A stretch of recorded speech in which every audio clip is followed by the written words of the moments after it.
There are new warnings today of destructive Russian malware targeting organizations in Ukraine. Experts say that country has long served as a testing ground for Russian cyber attacks. But since Russia invaded, the battle in the cyber realm has not matched the intensity of the fighting on the ground. Now, that has been very surprising to some of Ukraine's allies. Chris Krebs is CBS News cybersecurity expert and analyst. He's also former head of the cybersecurity for the Department of Homeland Security. That's probably why you recognize him, because he was on TV a lot back in the day. Chris Krebs, it's really good to see you this morning. You know, people thought there would be this massive cybersecurity attack. It has not happened yet. Why do you think that's the case?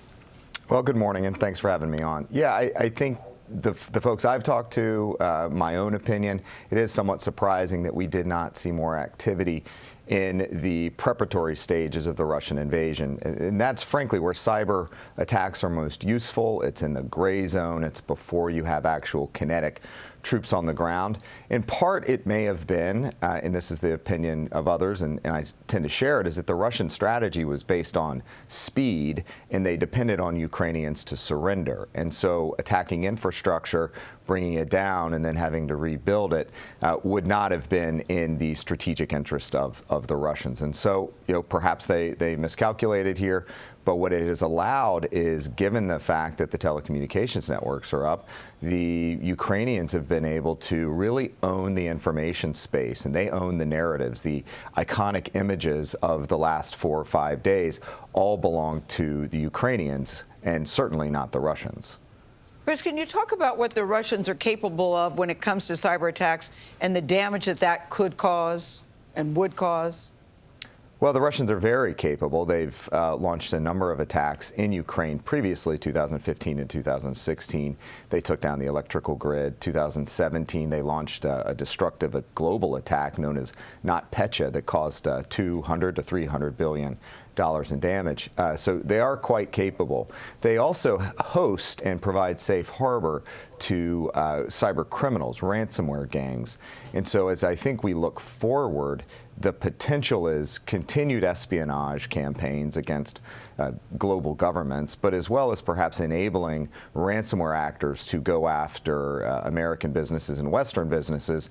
And I'd point out that as the sanctions continue to lay waste to the Russian economy, it may become an economic necessity for ransomware actors to strike out and bring in revenue or money back into Russia. So, Chris, you mentioned the potential for strikes here in the U.S. Putin has made very clear that he sees America as the ultimate villain in this fight. So I would expect a cyber attack could come here. What are the risks on that front, and what can everyday Americans do if they want to secure, say, their bank account or their retirement account? Well, you know, I think the general level of risk is still fairly low, absent any direct engagement between the U.S. and the Russians, and I'm talking between Russian security service forces. However, the U.S. government has been engaged with the critical infrastructure community, the banks, the energy companies, for quite some time. I'm talking months, and specific to the Russian invasion of Ukraine, to increase the level of resilience. You know, 100% security is never really the objective. It's not effective, and so they've been identifying those critical aspects of the industry to ensure that they can respond effectively to any sort of attack. Now, individuals, keep your devices updated. For your bank accounts or other sensitive accounts, make sure you have multi-factor authentication enabled, and that's where you either take an email or some other sort of communication, including an application, an authenticating application, to ensure that it's you logging into that device. The last thing I'd point out, Tony, is that be on the lookout for scams and grifters. Just like any other tragic event, there are those that try to profit off of it. So keep an eye on those emails, those text messages, those phone calls that come in and ask for donations. Make sure you vet who is asking for money before you donate. Chris, the U.S. and Ukraine's other Western allies have offensive cyber weapons. What does that look like exactly?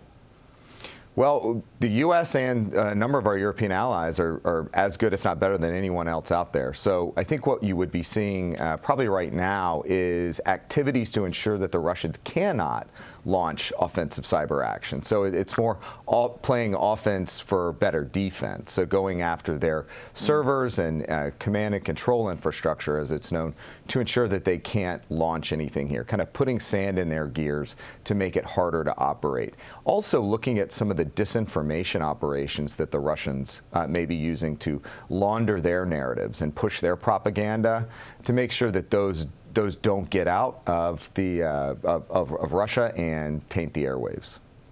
We are all on high alert. Chris, thank you.